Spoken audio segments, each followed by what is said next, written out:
Hi, everybody, and welcome. We are talking today about college success. So thank you for joining us for this free webinar. It's going to be basically just kind of an overview. And then, as you know, we also have some workshops available that we are running, a 1.5 hour workshop. And then we have a couple of other coaching groups and things for those who want to kind of stay on for accountability purposes, which I'll talk about later. So today we're talking about what it takes to be a successful college student from kind of this effectiveness and executive functioning perspective, which I'm going to talk about what executive functioning is here in just a minute. So let me share my screen.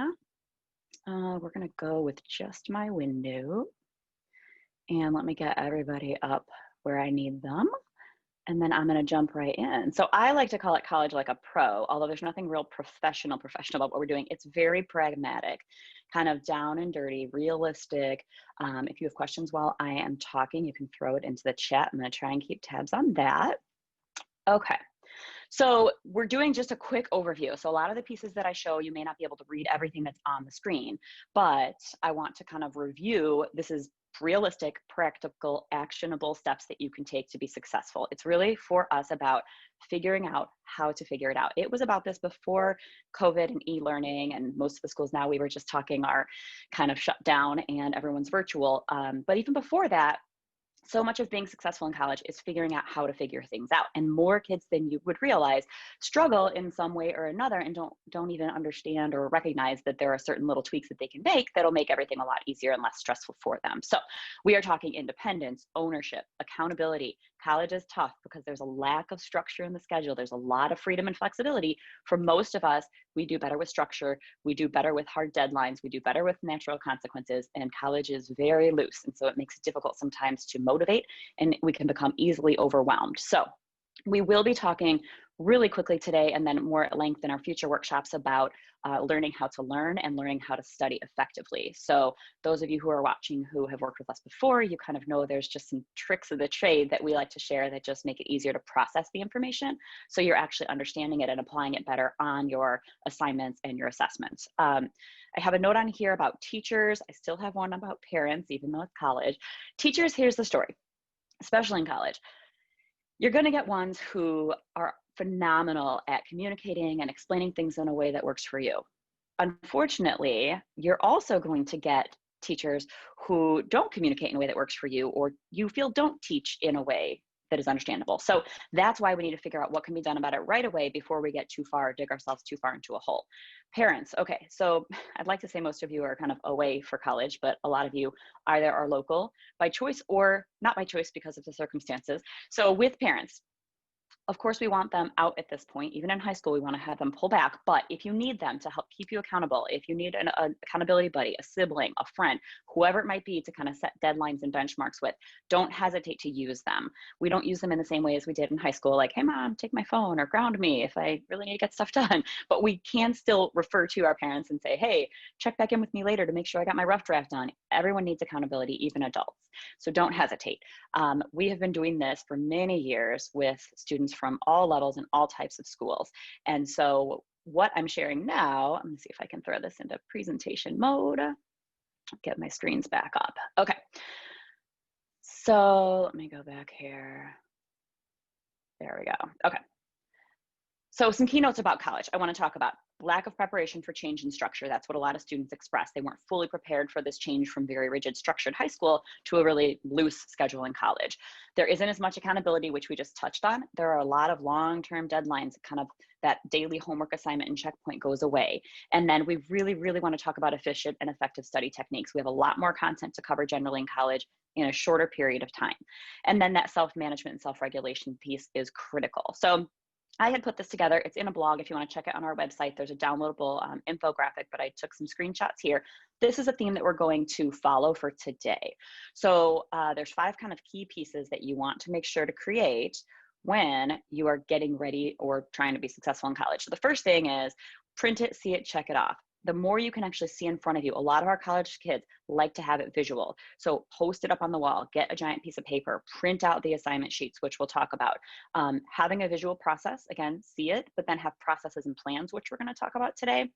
And then using that planner. Oh, I did not pull up the college one. I have a screenshot of our high school one in here, I just realized, but that's okay. The college one is on the website. If you click products and you look at planners, you can see that what that looks like. It's a little different from our high school planner, and I'll explain that when we get there. Then we have the self-regulation piece, and then we have the reaching out to others. That's going to be really, really important in college, especially as it was in high school. So I'm throwing this up here. Again, I'm not going to walk you through it, but this is executive functioning. These are the skills that it takes to be effective and productive in what you do.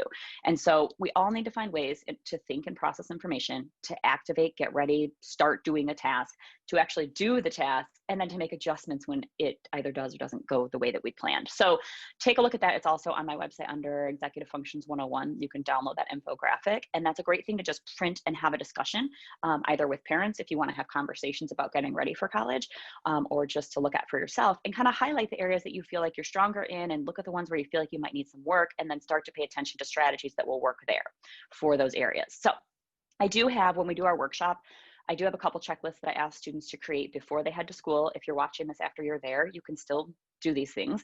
And then in the first 1 to 2 weeks of school. So some of the pieces I show you today are the ones that we want you building up and starting to think about in those first weeks of school.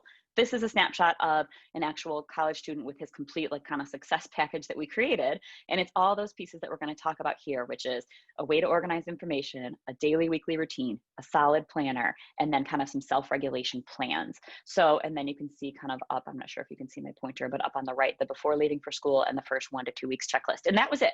He was set up for success. Everything went pretty smoothly, as smoothly as it can go when you're transitioning to a new environment, but it was great because he had those tools he needed in place.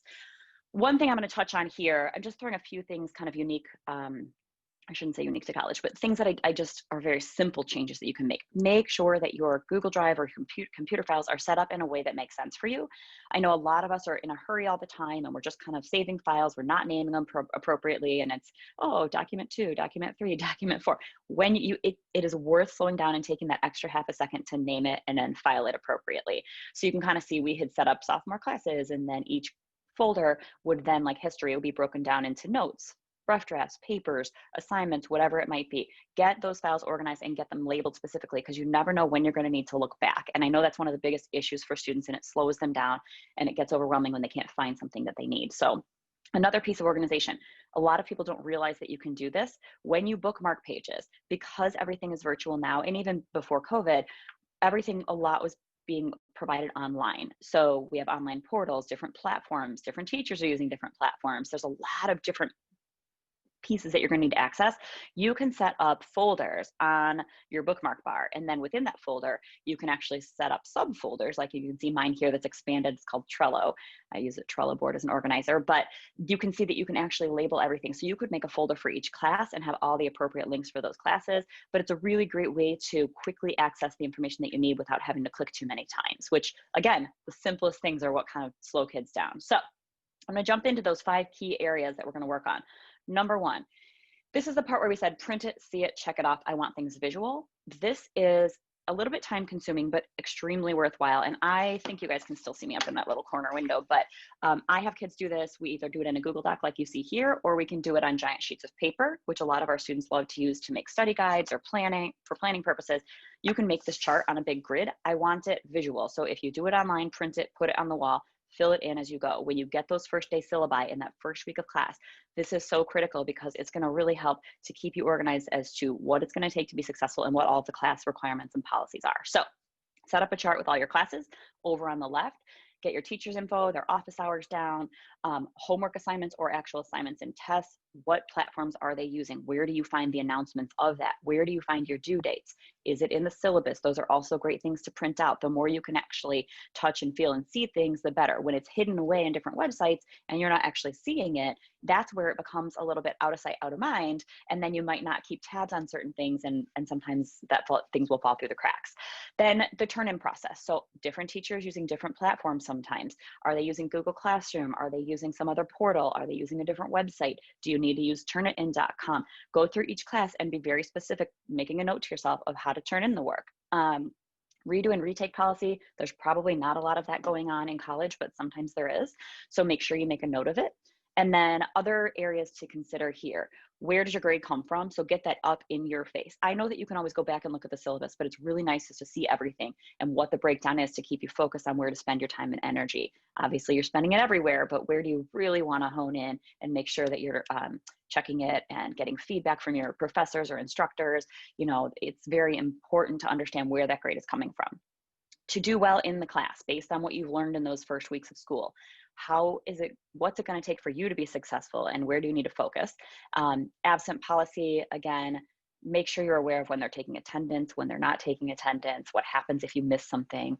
What else? Sorry, I flipped too quick. Resources for help. Sometimes they will give you alternate resources. It's a great question to ask professors or instructors if you could do a face-to-face, like a Zoom meeting during their office hours. That's fabulous. Ask them how to be successful in the class. We'll talk about that again in a few minutes. Then their materials and notes, you know, what websites are they using? What paper materials did you have to pick up or have mailed to you or order online? Make a list so that you know what you have accessible in the class. A couple students you can contact. I'm not sure how they're going to do this when everything is mostly, for the most part, virtual, but try and get a couple of, I would say, phone numbers, but snap codes, whatever you guys call it, information from other students so that you guys can talk to each other and just check in on assignment expectations, or, you know, what's happening in the class, or edit each other's papers, whatever it might be. And then if you have accommodations, make a note about how and when you can use those, and any other websites or login information that you need, just so that this is front and center. So here's kind of an example of one of our students where they did this. It was a high school student, but the idea being, here's all the info I need for this class for this year in order to be successful.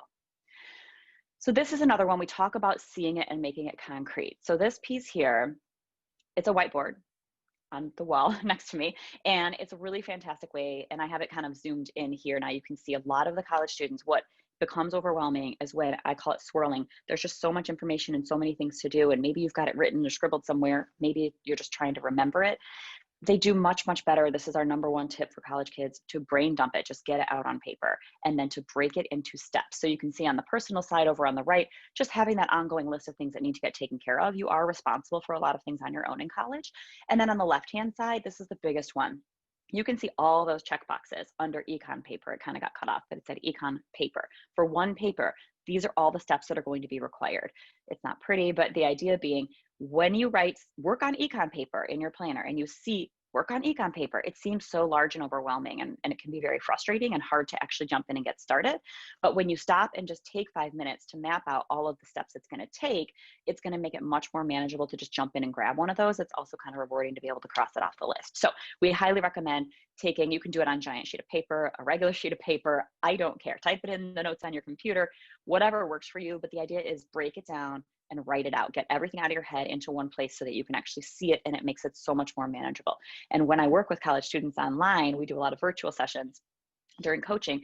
We oftentimes will sit down and they're getting overwhelmed. I'm like, you know what, right now, just take out a piece of paper and dump everything from your brain down. And then we put it into categories, or we move it into the planner as needed. And it immediately, you can just see their shoulders come down. They're like, oh, I always forget how helpful that is. Okay, I'm a lot less stressed. I feel like I can do this now. So don't underestimate the value in these simple pieces.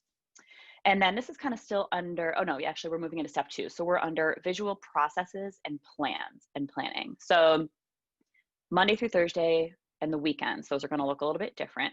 So what I like to have all students kind of create a regular ongoing list of things that they want to do every single day, and they just post it up on their wall, in the planner, wherever.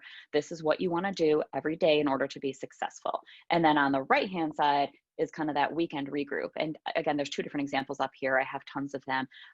Happy to share more, but the idea is every weekend, how do I kind of reset for the week? Look at what happened last week. Did I get everything done? How did the week go?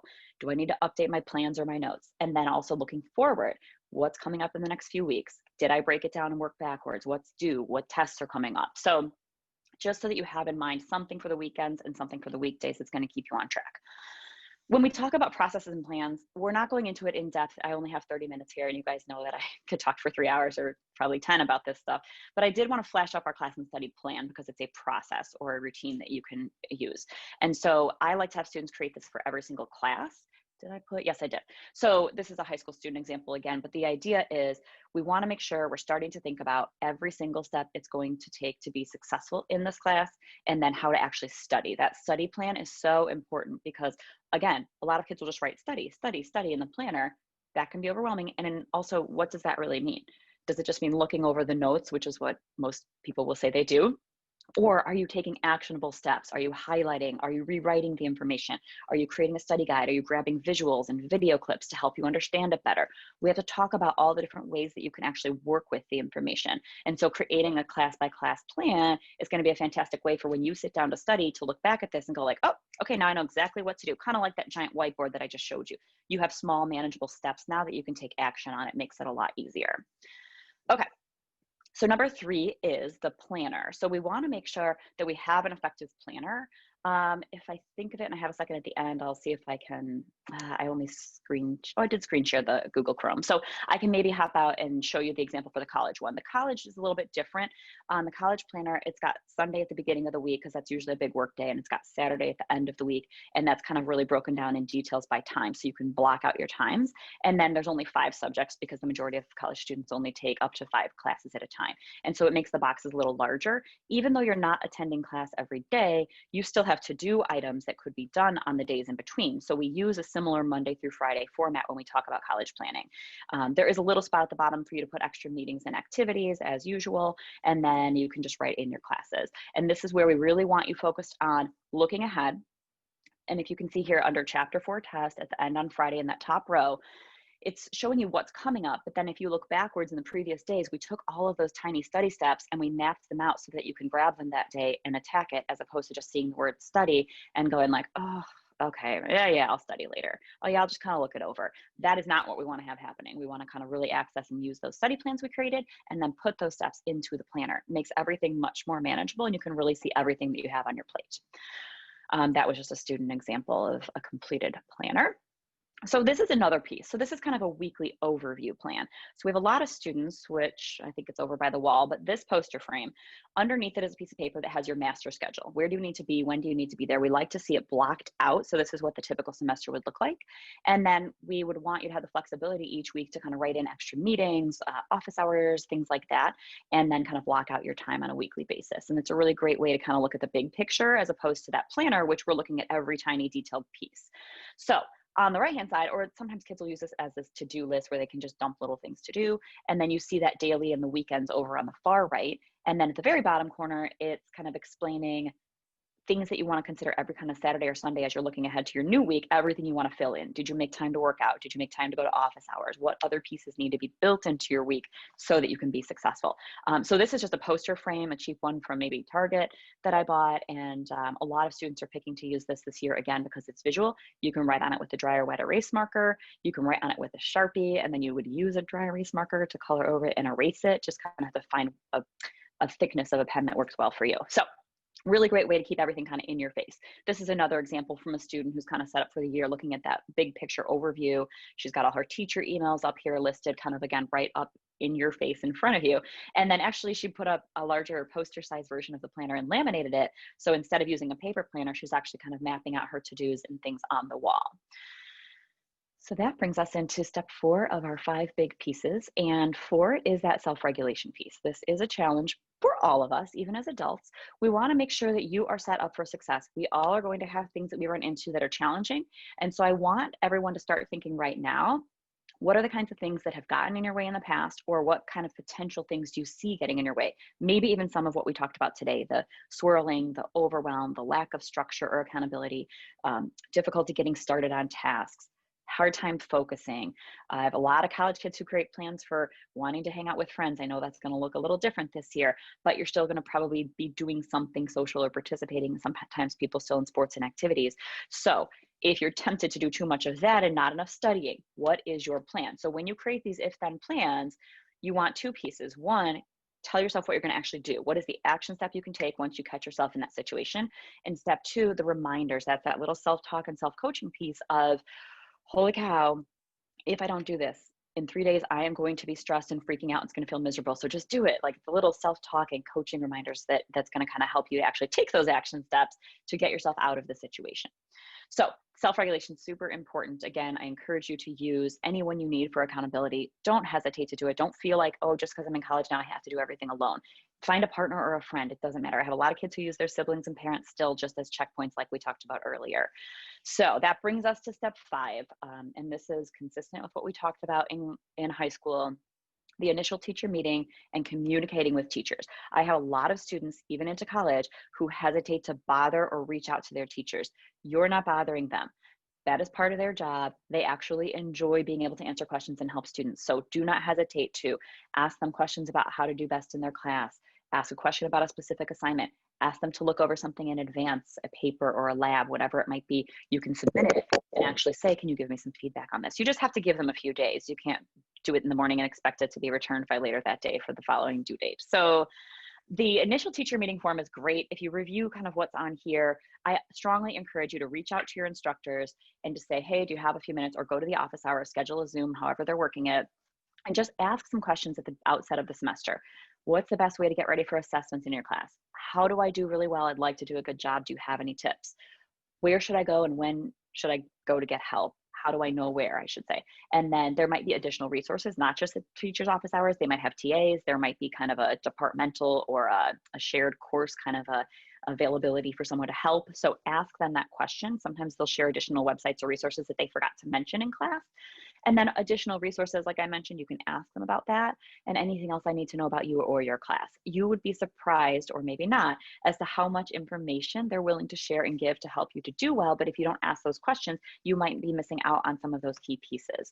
So I encourage all students to kind of set up an initial teacher meeting. Oh, this is out of order, just a couple examples of those if-then plans. And making sure that you're actually communicating with your teachers and getting the help that you need. And you can just see a couple of these plans here of examples that some students actually took away to college or created for themselves for different situations. So some key takeaways as we wrap up here. Make everything visual. I know that everything is on the computer right now, but like I said, with everything being online, it's kind of out of sight, out of mind. So the more that you can actually print or bookmark for quick access to see something or write it up on the wall, the better off you're going to be. Make sure things are specific, concrete, actionable. Very detailed is going to be the way to actually grab something and get it done. And then customize and individualize, really looking at the class, the content, the teacher situation. You might have teachers who you don't really click with, or you don't feel are teaching in the style that you prefer. What are you going to do about that? Let's customize a plan. Let's talk about how you're going to get the help you need, or learn the material that you need to. None of the stuff needs to be fancy. You saw a bunch of our examples. You can grab a sheet of paper. Again, it's not as much about what platform or structure you're using. It's about the information that you're putting on there and that you can see it and access it quickly. And then that accountability piece. Definitely still use your parents or whoever you might need to create those plans for holding yourself accountable. So like I mentioned, we are doing, at the very bottom here, you can see we're doing an 1.5-hour workshop to help really take some time for you to set these pieces up so you can print them out. We'll be probably emailing the PDFs. I would think we'll do it in advance, but I can probably do it just during the Zoom as well, just so that you have each of those pieces that we talked about creating today available to you. And then also we are doing some really cool groups where we're doing 6-week coaching groups, and we're going to meet a couple times a week, make sure it fits in everyone's schedule, and just jump on and talk in more detail about how things are going, tweaking and creating more of these plans, learning how to learn, learning how to study. How's your accountability? How is your self-regulation? I think a lot of kids benefit and have expressed to us that they benefit from having just the checkpoint, just the time to actually sit and kind of take the time to do that brain dump, or to do a little bit of this work around the executive functioning and planning pieces that helps to keep them on track. So we're going to do twice weekly meetings for 6 weeks just to get everybody up and running smoothly. So the goal there obviously is to keep the confidence up, the grades up, keep you on track.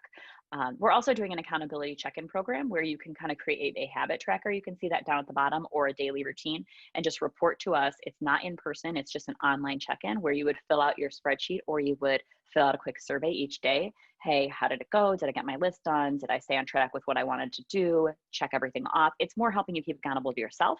And then at the end of the week, we're going to take a look at that and either send you or a parent, your choice because you're in college, a summary of how well you feel you really did, because that allows you to have the conversation about what changes might need to be made or what you need to do differently the following week to really get and stay on track. So we have all kinds of cool stuff. I've got really great videos on my YouTube channel, which is just Solutions for Student Success. Got some really great blogs that you can check out. And I think that was it. Let me see if I can get out of here and just really quickly show you that planner for the college format for anyone who's interested. And then we'll pretty much wrap up. Unless anybody has questions, you can type. I know there's a couple of you guys on here today. If you have questions, you want to type those into the chat. I will answer those before I hop off. Let me just see that if I can get you that planner format real quick. And it doesn't have to be this exact format. You can find one online. There's really cool ones that you can order and create for yourself. I just lay these out for everyone just so that you can see kind of what the ideal format is. So here's a snapshot, and see if I can zoom in there, kind of what that college version looks like. So you've got the Sunday and the Saturday where you can block out your times, and then it's not letting me zoom out anymore, or zoom in, I should say. There we go. So you can see at the bottom, there's kind of like a place to put your to-dos, but there's 5 boxes, a little bit larger, to be able to break down in more detail everything it is that you need to get done, working backwards like we talked about before. So that is everything that I had for you today. If there's no questions, and I don't see any, I'm reachable pretty easily over email, lisa@efscoach.com. Hop on the website. I encourage you to check out our resources. The blogs are going to have some free downloads and things too. So if you don't end up signing up for any of the future offerings, you can access some of these cool downloads via our blogs. So thank you guys so very much for being here. If you have other questions, shoot me a note. We'll see you soon.